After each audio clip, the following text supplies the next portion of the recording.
नमस्कार आमी अर्चिता कृष्णनगर थेके आज के किन्तु आमी कोनो रान्नार भिडियो शेयर करछि ना। आज के आमी घुरते जाওয়ার भिडियो शेयर करछि।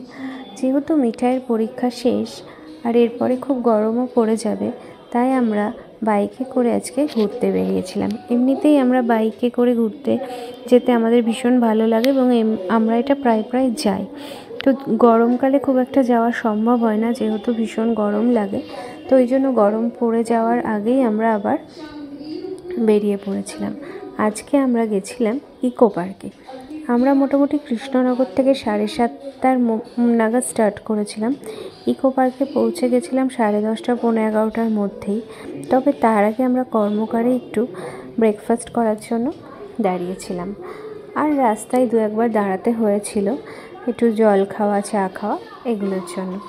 তো আমরা ইকো পার্কে গিয়ে সেখানে 12:30টা নাগাদ আমাদের এন্ট্রি গেট খুললো, এন্ট্রি করতে বললো। তার আগে আমরা একটু ফ্রেশ হয়ে ইকো পার্কে পৌঁছে গেছিলাম। ওখান থেকে আমরা আবার একটু মাদার ওয়াক্স মিউজিয়ামে গেছিলাম, সেই ভিডিওটা আমি অন্য আরেকটাতে দেব। তো এটা হচ্ছে সেই ইকো পার্কের ভেতরটা। ইকো পার্কে অনেক দিন আগে একবার গেছিলাম, আবার অনেক দিন পর গেলাম। এখন আরও বেশ সুন্দর হয়েছে, তখনকার থেকেও আরও সুন্দর সাজানো গোছানো।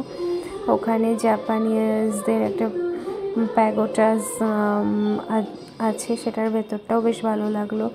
তারপরে আরও অনেক কিছুই দেখলাম নতুন নতুন হয়েছে যেগুলো ভালো লাগছিল দেখতে ভীষণ। তো সারাদিনটা আমাদের ইকো পার্কে কেটেছিল। ওখান থেকে আমরা আবার মাদার ওয়াক্স মিউজিয়ামে তো গেছিলাম, দিয়ে সেখান থেকে আমরা লাঞ্চ কিন্তু ইকো পার্কে করিনি, আমরা দমদমে এসে লাঞ্চ করে, যেহেতু আমাদের আবার বিরিয়ানির খেতেও ভীষণ ভালো লাগে তো দুপুর ছিল বলে আমরা দুপুরবেলাটা বিরিয়ানি খাইনি, আমরা বিরিয়ানিটা নিয়ে এসেছিলাম। ওই জন্য আমরা আবার ফেরার সময় মধ্যমগ্রামে ডিবাপি যে আউটলেটটা আছে ওখান থেকে বিরিয়ানি নিয়ে ফিরেছিলাম। ফিরতে ফিরতে আমাদের 7টা 7:30 নাগাদ হয়েছিল। এইভাবে সারাটা দিন আজকে ইকো পার্কে কেটেছিল, ভীষণ ভালো লাগছিল, একটু অন্যরকম। তবে গরমটা একটু পড়ে গেছে বলে একটু কষ্ট হচ্ছিল, গরমটা কম থাকলে আরও ভালো লাগতো। তো এইভাবেই আজকে আমাদের ইকো পার্কের ঘোরার ভিডিওটা আমি শেয়ার করলাম। সবাই খুব ভালো থাকবেন আর আমাকে জানাবেন ওখান থেকে যদি কেউ ভিডিও দেখে থাকেন ইকো পার্কের আশপাশ থেকে, সেটাও জানাবেন, বা এর মধ্যে কেউ ইকো পার্কে গেলে সেটাও জানাবেন। সবাই খুব ভালো থাকবেন। আজকে তাহলে এই পর্যন্তই।